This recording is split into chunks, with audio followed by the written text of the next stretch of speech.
How to get speed ups in Lastwire.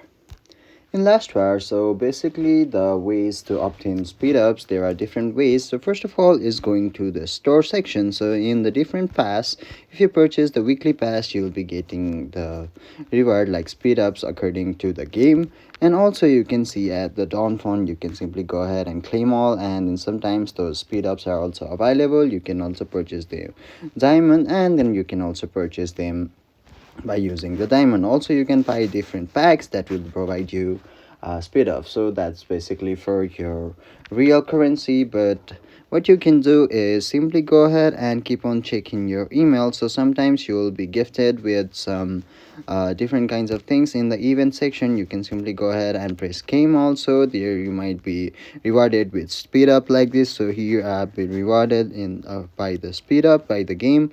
So you'll be obtaining through event or your mail. So keep on checking the mail section and the event section. So another way is going to the alliance, and then sometimes you'll be getting those in the alliance gift. Unfortunately I've already claimed all those, but if you haven't claimed, that will be available right here. So simply go ahead and obtain them. So sometimes you'll be rewarded with a huge gift of speed up. So that's how you basically do. Also what you can do is follow the campaign store and recurring rewards. So don't leave those rewards simply at the daily task section. Also sometimes you'll be getting those different kinds of rewards, so don't miss them. Simply go ahead and clicking all those red dot options, and that might reward you with different kinds of speed ups. So hopefully this video helps. Thank you.